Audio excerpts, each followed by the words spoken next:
मैं दूसरी बार विधायक बना और हाईएस्ट वोटों से परसेंटेज के मामले में 1 नंबर और बाकी संख्या के मामले में दूसरे नंबर पे मेरा नंबर रहा। इसके लिए मैं 84 की जनता को धन्यवाद देना चाहता हूं। आज देश में हो क्या रहा है, आज देश की जो स्थिति है और देश में विशेषकर बात करें आदिवासी समुदाय की, हम एकत्रित होते हैं, हम बातें करते हैं बारी बारी से, लेकिन ये बातें धरातल पे इम्प्लीमेंट कैसे हो पाती है, हम कितना करते हैं, वहां तक नहीं जाते हैं। लेकिन मैं मेरी विधानसभा और मेरी विचारधारा, जिस विचारधारा से आता हूं, जिस संगठन से आता हूं, उनको मैं धन्यवाद देना चाहता हूं कि देश के किसी भी कोने में आदिवासी समाज पे कभी भी आपत्ति आई तो डूंगरपुर जिले के अंदर पहली रैली, पहला ज्ञापन होता है। भले मणिपुर के अंदर मामला हुआ और हम दावे के साथ कहते हैं कि पूर्वी भारत में अगर कहीं रैली हुई होगी, लेकिन दक्षिणी राजस्थान के अंदर या इस वाले इलाके के अंदर डूंगरपुर में पहली रैली और पहली ज्ञापन मणिपुर के मामले को लेकर हुआ। हसदेव वाला मामला हुआ, हसदेव का जो प्रकरण हुआ पिछली बार हुआ, तो डूंगरपुर के अंदर सबसे पहले ज्ञापन और रैलियां हुई। किसी भी प्रकार के कोई भी केवड़िया का मामला हुआ, केवड़िया का जैसा मामला हुआ, हमारे संगठन के लोगों ने डूंगरपुर जिले उदयपुर संभाग के अंदर और विशेषकर हम हर बार पूरे बिल प्रदेश के एरिया के अंदर सभी जो उपखंड कार्यालय हैं वहां पर ज्ञापन देने का काम करते हैं। वो इसलिए होता है हर बार क्योंकि आदिवासी समाज की, हमारे आदिवासी परिवार की एक विजन बुक है और इस विजन बुक के तहत आदिवासी परिवार की सिलेक्शन प्रणाली और सिलेक्शन प्रणाली से हमारा विधायक और हमारा प्रधान चुना जाता है। तो वो विधायक मैं खुद मान लो हम जनता के प्रति जवाबदेही है, न कि हाईकमान के प्रति, क्योंकि जनता ही, हमारी क्षेत्र की जनता हमारा सिलेक्शन करती है, तो हम जनता के प्रति जवाबदेही हैं। तो ये व्यवस्था पूरे देश के अंदर आदिवासी जहाँ है वहां पर ये होना चाहिए। आज हम बातें कर रहे हैं कि हमारे पूर्वज ने इतना बलिदान दिया। मैं एक बात बोलना चाहूंगा कि हम कुछ कर पाए नहीं कर पाए, लेकिन इतना काम जरूर करना है कि हमारे पूर्वजों ने जो व्यवस्था बनाई है, हमारे पूर्वजों ने जो लड़ झगड़ के लाखों बलिदान देके ये जो संवैधानिक प्रावधान जो हमको दिए हैं, जो शेड्यूल 5 या शेड्यूल 6 का है, और इन प्रावधानों के तहत हमको आदिवासी होने का प्रमाण पत्र मिलता है और वो प्रमाण पत्र मिलता है तब हम एमएलए एमपी बनते हैं। अगर वो प्रमाण पत्र नहीं मिलता तो हम एमएलए एमपी नहीं बनते। तो मैं एक बात कहना चाहूंगा, नया कुछ कर पाओ नहीं कर पाओ, लेकिन हमारे पूर्वजों ने जो हमारे लिए करके गए हैं, जो लाखों बलिदान दिया है, देश के इतिहास के अंदर देखा जाए तो आदिवासी समाज ने सबसे ज्यादा बलिदान दिया है।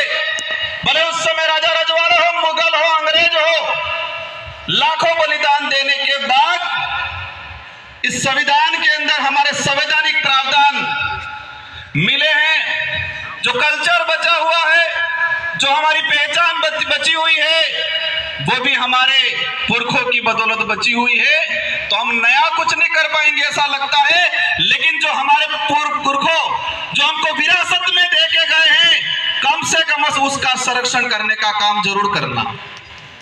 मुझे लगता है देश के अंदर जो हालात है, हमारे समाज के जो जनप्रतिनिधि हैं, हमारे समाज के जो सर्टिफिकेट लगा के कर्मचारी बने हैं, उनको समाज की बात आती है तब समय नहीं मिलता है, लेकिन उनकी लुगाई के लिए घाघरा लेने जाना होता है, पूरे बाजार में 4-5 दुकानें घूम जाएंगे वो।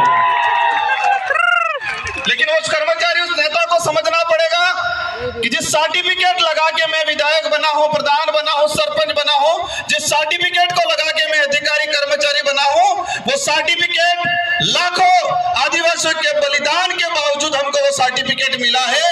ये बात समझनी पड़ेगी।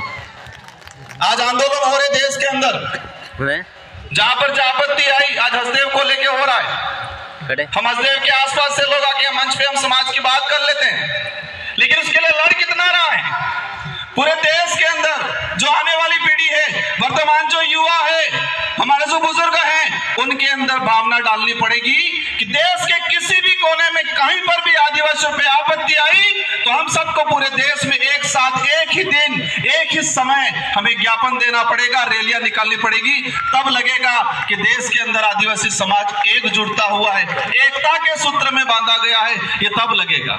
आज देखता हूं मैं आंदोलन की बात, आज यूसीसी समान नागरिक संहिता, मैं इसके बाद इसलिए कह रहा हूं कि मेरे पूर्व पेशा एक्ट की बात हुई, मेरे पूर्व 13 दिनका की बात हुई, लेकिन समान नागरिक संहिता अगर देश में लागू होती है तो क्या पेशा एक्ट पे असर नहीं पड़ेगा? मैं सवाल करना चाहूंगा कि यूसीसी लागू होती है तो क्या हमारा संवैधानिक प्रावधान शेड्यूल 5, शेड्यूल 6, एट्रोसिटी एक्ट, पेशा एक्ट, इस पे क्या हमारा असर नहीं पड़ेगा? लेकिन इसके लिए हम नहीं बोल रहे हैं। हमें समय नहीं गुजारना है, हमें टाइम पास नहीं करना है, हमें आने वाली पीढ़ी के लिए लड़ झगड़ के हमारे पूर्वजों ने जो बलिदान देके जो प्रावधान किए हैं उनका संरक्षण करने का काम करना है। आज आंदोलन की बातें होती है, आंदोलन धीरे धीरे सड़कों से, धीरे धीरे कलेक्ट्रियों से खत्म होने लग गया, सोशल मीडिया पे आ गया है आंदोलन। और जो हमारे समाज की जो स्थिति बन रही है, जो लग रहा है जिस तरह से आंदोलन, कहीं पर भी कोई भी मामला हुआ, एक दिन व्हाट्सएप पे डाल देंगे, एक दिन इंस्टाग्राम पे डाल देंगे, एक दिन ट्विटर ट्रेड कर लेंगे, 4-5 दिन भूल जाएंगे। और ये मानसिकता है, समझना पड़ेगा, एक साइकोलॉजी गेम है। देश के अंदर जो लोग जिस तरह से आदिवासी समाज के खिलाफ कानून बना रहे हैं, उन लोगों ने पहले से हमारी मानसिकता को पढ़ लिया है कि ये लोग कुछ समय कुछ होगा, विरोध होगा, विरोध होने के बाद कुछ आवश्यकता वाली बात सुविधा फेंक देंगे और ये लोग आवश्यकता के लिए भागेंगे। आज देख रहे हैं हम, एक दिन होता है, 2 दिन होता है, लेकिन सड़कों से आंदोलन, कलेक्टिव से आंदोलन, विधानसभा से आंदोलन खत्म हो रहा है। और यही स्थिति रही 10 साल बाद, किसी भी मामलों को लेके किसी सड़क पे 5 लोग आंदोलन नहीं करेंगे, सोशल मीडिया पे लाखों आंदोलन कर लेंगे।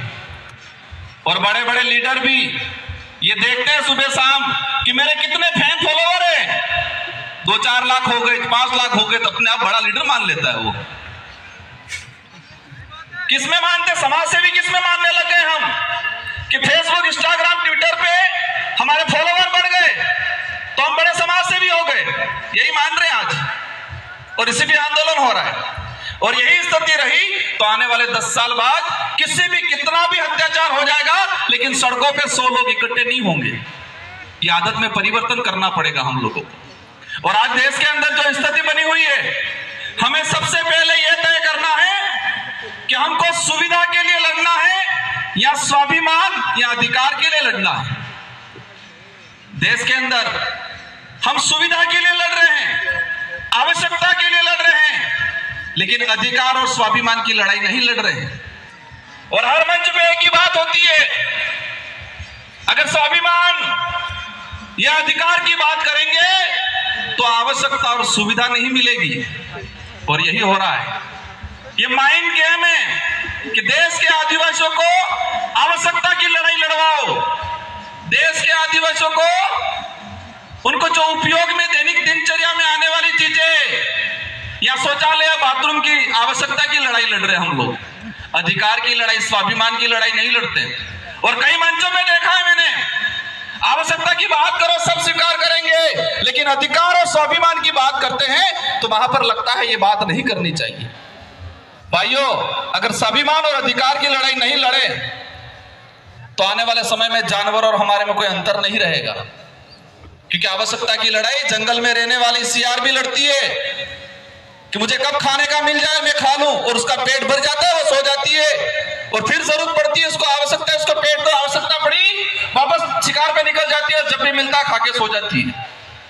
तो हमें तय करना है कि स्वाभिमान की लड़ाई लड़नी है, अधिकार की लड़ाई लड़नी है, या फिर आवश्यकताओं की लड़ाई लड़नी है। और देश में मैंने कई इतनी कम उम्र में देखा मैंने कि हम आवश्यकता की लड़ाई पे ज्यादा फोकस कर रहे हैं, स्वाभिमान और अधिकार की लड़ाई पे ज्यादा फोकस नहीं कर रहे।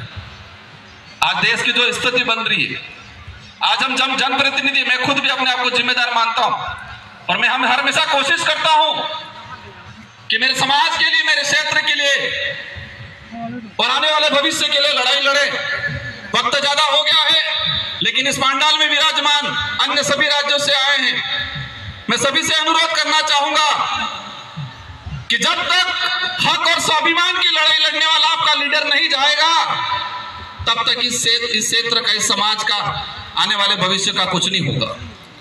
जब तक अब आवश्यकता की लड़ाई लड़ने वाला लीडर विधानसभा लोकसभा में भेजोगे, तब तक आने वाला भविष्य गर्त में जाता दिखेगा आप सब, और इसके जिम्मेदार हम सब होंगे। हम दूसरे समाज को, दूसरे नेताओं को जिम्मेदार ठहराते हैं, लेकिन इसके जिम्मेदार हम सब होंगे, क्योंकि वो तो दूसरा लीडर तो किसके बजाएगा? हाईकमान की, क्योंकि टिकट हाईकमान से मिलती है। और ये ताकत रखो, और हमारे डूंगरपुर 84 वालों से सीखना पड़ेगा। मैं बड़ी बात नहीं कर रहा हूं, लेकिन पूरे राजस्थान के अंदर एक शानदार परिणाम दिया है, बहुत कम समय में, बहुत कम खर्चे में। और ये शिक्षा है कि वहां पर कुछ भी हो जाए, उस क्षेत्र की जनता जो चाहेगी वही होगा, क्योंकि वो स्वाभिमान की लड़ाई लड़ना सीख गया है, वो अधिकार की लड़ाई लड़ना सीख गया है। और हमारी क्षेत्र की जनता को पता है कि स्वाभिमान और अधिकार की लड़ाई हम लड़ लेंगे तो आवश्यकता तो अपने आप पूरी हो जाएगी। इन्हीं शब्दों के साथ आप सबको धन्यवाद, आभार। जय जोहार, जय भारत, जय आदिवासी, जय संविधान। जय संविधान।